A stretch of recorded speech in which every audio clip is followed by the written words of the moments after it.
Oke, that's all for today. Terima kasih anak-anak untuk kehadiran dan juga partisipasinya. Jangan lupa besok tuh ada PR ya, jangan lupa dikerjain dan juga perhatikan instruksinya Miss. Oke, bye-bye everyone. Okay, thank you for today, Miss. I'll do my homework later. Bye.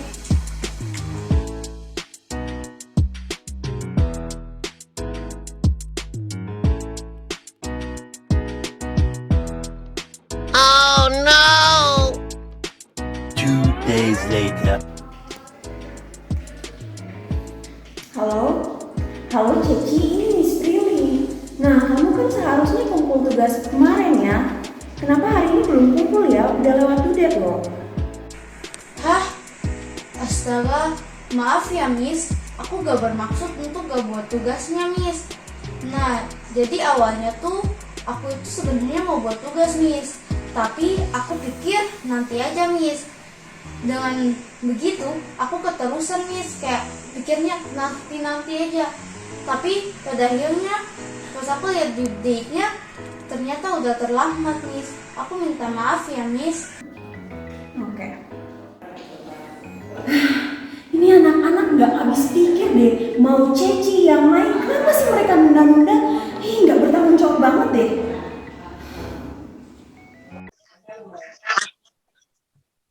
Weh guys, kalian udah buat tugas bahasa Indonesia belum? Hah? Emang ada tugas bahasa Indonesia? Iya ada. Astaga, aku belum bikin. Demi apa ada tugas bahasa Indonesia? Aku lupa ya. Aku sih udah ya. Aku juga udah dong. Parah coy, banyak yang belum bikin tugas bahasa Indonesia termasuk aku. Nanti lama-kelamaan kita dimarahin Miss Prilly nih, bagaimana? Iya, aku juga dengar tugas IPS sama Math tuh banyak yang belum kumpul. Wah, parah sih guys, kita harus cari solusinya. Hey.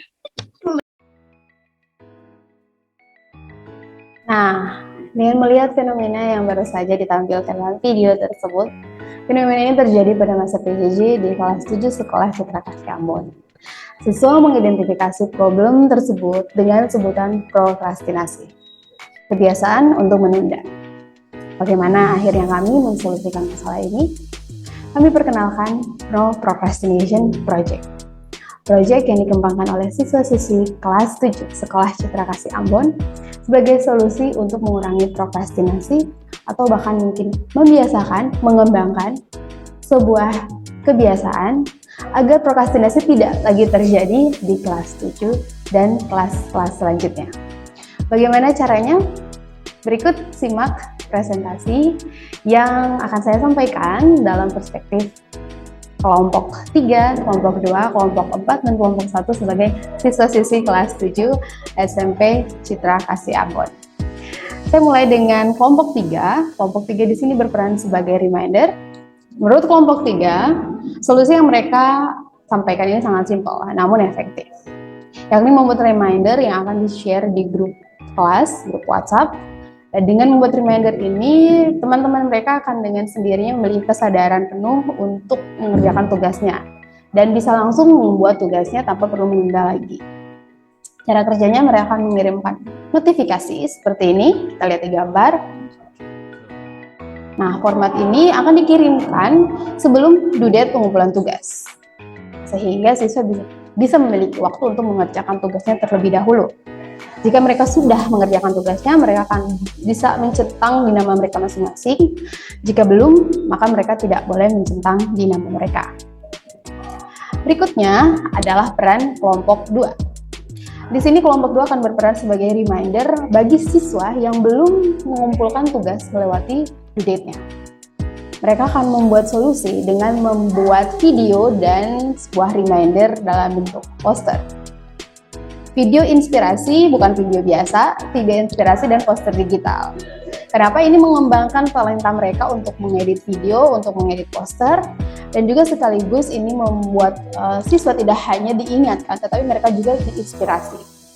Ya, siswa akan memiliki semangat belajar yang tinggi, dan siswa akan memiliki inspirasi tersendiri bahwa mereka tidak seharusnya melakukan sebuah prokrastinasi. Siswa yang belum mengumpulkan tugas atau terlambat mengumpulkan tugas akan mendapatkan reminder ini agar siswa tersebut tidak lagi mengingat bahwa ada tugas yang belum dikumpulkan. Atau dengan kata lain, mereka menjadi terbiasa untuk tidak terus diingat-ingat atau dikejar-kejar untuk melakukan tugasnya. Contoh poster atau notifikasi berupa poster digital yang dibuat oleh kelompok 2. Kita lihat ada nama siswa, kemudian dikirimkan secara pribadi kepada siswa yang belum mengumpulkan tugas mereka. Notifikasi dibuat dengan desain yang berbeda-beda agar terlihat lebih menarik dan tentu tidak membosankan. Tujuannya adalah agar siswa lebih mengingat lagi bahwa ada tugas yang belum dikumpulkan. Nah, bukan hanya foto atau poster, tapi kelompok 2 juga membuat sebuah video inspirasi. Ya, mereka belajar untuk membuat video inspirasi dalam bentuk stop motion. Masih terus dikembangkan dan mereka tentu belajar untuk membuat video stop motion.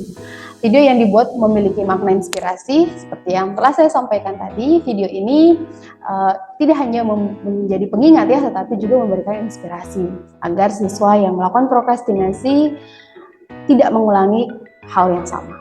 Nah, video ini akan dikirimkan kepada grup setelah setiap 1 bulan sekali, sehingga semua siswa di dalam kelas itu bisa terinspirasi dengan video ini dan menghindari yang namanya prokrastinasi. Video berdurasi sekitar 2-3 menit dan video yang dikirim memiliki isi yang berbeda-beda. Tapi tujuan video tersebut dibuat untuk mencegah prokrastinasi. Nah, berikutnya kita bisa melihat peran dari kelompok 4. Peran kelompok 4 adalah memberikan reward and punishment. Reward dan punishment seperti apa? Ketika seorang siswa mengumpulkan tugas lebih cepat dari teman-temannya yang lain, dia akan mendapatkan poin lebih banyak. Dan seterusnya akan diakumulasikan sampai batas pengumpulan. Sedangkan bagi siswa yang terlambat akan mendapat pengurangan poin sesuai dengan seberapa lamanya tugas itu tertunda. Poin-poin ini akan menjadi poin tambahan untuk nilai tugas mereka atau nilai ulangan mereka, sehingga mereka terbantu dengan proses ketika mereka bisa mengikuti pembelajaran bukan hanya pada saat mereka ulangan kemudian mendapat nilai yang bagus, tetapi ketika proses mereka mengumpulkan tugas itu sudah ada penilaian atau sudah ada poin plusnya untuk kedisiplinan mereka itu. Nah, kenapa terpikirkan perlu ada reward dan konsekuensi? Menurut kelompok 4, siswa atau teman-teman mereka itu merasa bahwa pengumpulan tugas itu membosankan, adalah hal sesuatu yang biasa bagi mereka. Tidak ada yang menarik dari mengumpulkan tugas, sehingga ya mungkin itu juga yang menjadi alasan kenapa mereka akhirnya tidak bersemangat untuk mengumpulkan tugas, apalagi mengumpulkan tugas tepat waktu, ya. Nah, sehingga perlu ada reward atau sebuah dorongan positif, yaitu poin yang diberikan bagi mereka yang berhasil mengumpulkan tugas tepat waktu. Sedangkan konsekuensinya adalah pengurangan skor atau pengurangan poin bagi mereka yang terlambat. Nah, pertanyaan berikutnya, kenapa bentuknya adalah penambahan atau pengurangan skor, bukan gift, hadiah atau pulsa?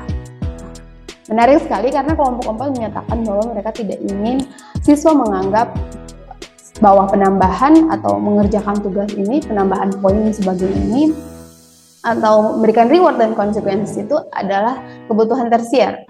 Sehingga kalau mereka memberikannya secara materi, gift, hadiah, pulsa, itu memenuhi kebutuhan tersier mereka. Nah, mereka tidak ingin anak-anak siswa berpikir seperti itu, atau teman-temannya berpikir seperti itu. Mereka ingin teman-temannya mengingat bahwa ini adalah kebutuhan akademik, kebutuhan utama yang harus terpenuhi sebagai seorang pelajar. Nah, berikutnya kita lihat contoh bagaimana mereka mengerjakan ini. Yang akan mereka lakukan adalah mereka bertanya terlebih dahulu kepada guru yang membuat tugas dalam setiap minggunya. Mereka akan meminta list siswa-siswa yang sudah mengumpulkan dan batas waktu atau time, ya lebih tepatnya kapan siswa itu mengumpulkan. Nah, seperti kita bisa lihat, ini adalah datanya yang berhasil mereka kumpulkan dari setiap guru. Kemudian berikut mereka akan membuat sistem penilaian. Mereka akan membuat atau menggunakan time calculator. Kemudian mereka ada student submission juga. Mereka akan list semua tugasnya, kemudian mereka akan membuat sistem penilaiannya. Sistem pemberian poinnya adalah 35% dari waktu pengumpulan mendapatkan 3 poin. 35% sampai 50% dari waktu pengumpulan mendapatkan 2 poin, 50% sampai 100% dari waktu pengumpulan mendapatkan 1 poin. Sedangkan sistem pengurangan poin, 35% terlambat dari waktu pengumpulan tugas berkurang 1 poin, 35% sampai 50% terlambat dari waktu pengumpulan berkurang 2 poin, 50% sampai 100% terlambat dari waktu pengumpulan berkurang 3 poin. Nah, untuk rewardnya tidak hanya diberikan sebuah sertifikat, tetapi pada Moodle mereka itu akan dibuat badges. Nah, atau fitur badges ini akan menjadi suatu reward yang membanggakan, sesuatu yang bisa dibanggakan oleh mereka ketika mereka membuka SCK Learning-nya dan menemukan bahwa wah, ada sebuah badges ya, bahwa saya adalah siswa yang rajin mengumpulkan tugas.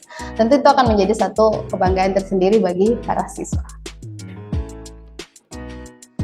Oke, ini contoh hasil dari pengerjaan kelompok 4. Ada tabel reward and punishment. Bagaimana mereka mengumpulkan poin, kemudian pada akhirnya poin-poin ini akan diberikan kepada guru sehingga bisa diakumulasi oleh guru untuk menambahkan poin atau skor mereka dari nilai sebelumnya, ada tambahan nilai proses di sini. Oke, kesimpulan dari kelompok 4 adalah mereka merasakan dampak positif dari kerjasama mereka ketika mengerjakan proyek ini. Mereka pertama belajar untuk bekerja sama, membagi tugas, karena setiap tugas atau pekerjaan atau sub job yang harus dikerjakan dalam tim itu ada PIC-nya. Sehingga ketika mereka bisa belajar bekerja sama, itu dampak yang positif yang mereka rasakan sebagai ya collaboration skill, suatu skill yang buat mereka lebih baik lagi untuk mengerjakan proyek ini. Kemudian yang kedua, berani dalam memberikan pendapat, bagaimana mereka sharing di dalam kelompok, menghormati juga pendapat orang lain, membangun hubungan yang lebih dekat, karena ada collaboration skill di sana, communication juga, dan meningkatkan kualitas proyek itu sendiri. Nah, berikutnya adalah kelompok 1. Kelompok 1 sebagai perayaan kesuksesan dan kegagalan, maka kelompok 1 membuat solusi, yaitu mereka membuat game agar murid-murid nyaman dan memiliki niat untuk mengerjakan tugas. Apalagi karena anak-anak zaman sekarang ini sangat suka dengan game, jadi mereka memilih untuk menyajikan perayaan keberhasilan bahkan kegagalan dalam pembelajaran POI kelas 7, ada cycle di sana. Mereka membuat gamifikasi atau menampilkan dalam bentuk game. Cara kami mengerjakan ini adalah mereka terdiri 5 orang. Mereka akan mengadakan kuis setiap hari Jumat setelah pulang sekolah pada jam refleksi. Masing-masing anggota akan membuat kuis setiap minggunya secara bergilir. Kemudian berikutnya ada hadiah yang mereka siapkan. Hadiahnya adalah sertifikat kepada 3 orang pemenang atau 3 orang dengan skor tertinggi pada saat game atau kuis itu diberikan. Ini adalah contoh mereka menggunakan media untuk membuat game-nya mereka atau kuisnya mereka. Ada booklet, Quizzes, Kahoot, dan juga game yang lainnya. Nah, ini game pembelajaran tentunya agar menambah keseruan kelas sekaligus menambah ilmu bagi para murid juga. Mereka berinisiatif untuk membuat game dalam bentuk kuis tentang pelajaran maupun pengetahuan umum.